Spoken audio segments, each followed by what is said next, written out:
Hi, my name's Michele Gibbs, and I'm really honored that Jono asked me to share my story with you today. I'm going to start when I'm about 33 years old, and I had been suffering for a lot of years with the disease of addiction. I was an alcoholic. At age 33, I went to my first 12-step recovery meeting, and when I left there, I had a feeling of being safe, and I had a feeling of hope. And that was the first time for as long as I could remember that I ever felt that. I stayed in that community for a number of years and I did really well. I enjoyed it. I became a sober person. I became a much more reliable, responsible person, mom, worker, friend. If I fast forward a bunch of years, my pride got in the way. My kids were, kicking up some trouble. Work was getting busy. I had some financial issues, and I started to back away from that program and from that community. I became quite self-reliant. I read a lot of books. I used to say that I spent my time sitting on my couch, chain smoking cigarettes, talking to God about how spiritual I was. And I don't recommend that for anybody. One of my daughters had a crisis, and I ended up back in counseling. And through that counselor, he got me back into the 12-step rooms. At this point in my life, I was about as lonely as I had ever been. I was about as low and down as I had ever been. I like to compare myself to that creature Gollum from the Lord of the Rings movies. The one who's all snarly and he's in that cave and he's all hunched over. And it reminds me of a little phrase that Martin Luther uses, incurvatus in se, which means turned inward on oneself. And that's what I was. I was totally self-absorbed. It was all about me, and I was miserable. God got me back into the 12-step recovery rooms, and it was the light that I needed. It was just what I needed. I became active. I went to lots of meetings. I reestablished some friendships, and I was doing great. And I could have stayed that way. Could have gone through the rest of my life that way. But then God. Then God reconnected me with an old friend from the rooms, and we used to hang out outside the church and talk about God.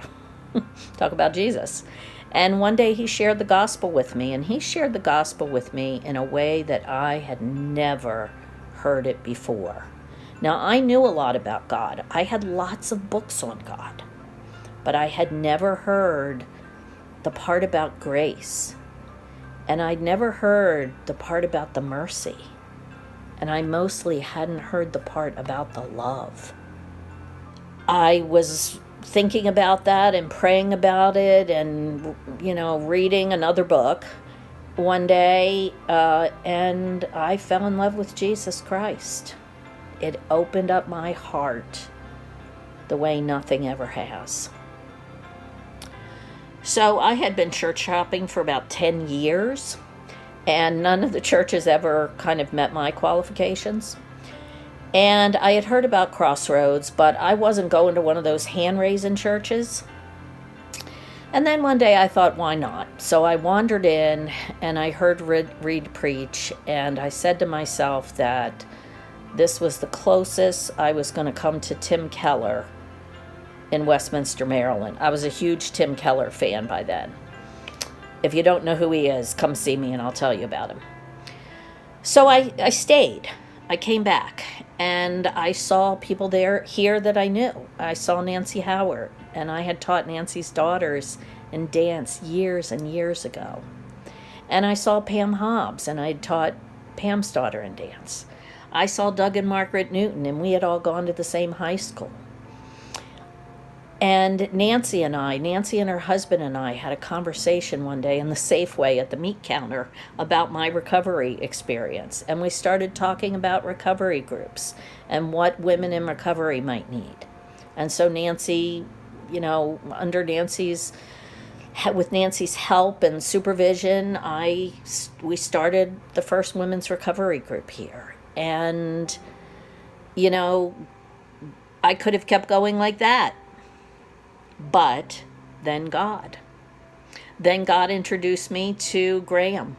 And Graham and I started talking about what do men and women in recovery need. And we started Recovery Inc. together.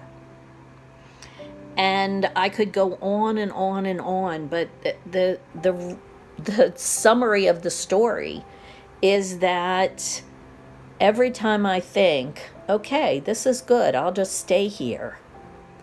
But then God. Then he gets me deeper into community with different people. Now I'm on the staff at the church. I do care, I do navigation, I do recovery, and I have more people in my life now than I can count. And for this introvert who is happy sitting on the couch reading a book, that is a miracle. So, if you are the introvert sitting at home on the couch reading a book, and you don't think that this is something you could do or that you want to do, but maybe God will call you out of there. Maybe God will take you to the next place he wants you. And I can almost guarantee you that it's going to be involving community.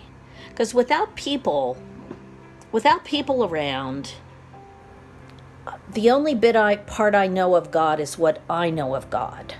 And I know what the scripture teaches me, but somehow having other people makes it different. I think that God puts little bits of himself, into each of us. And when we're all together, we know more of him. That's how he shows us more of him.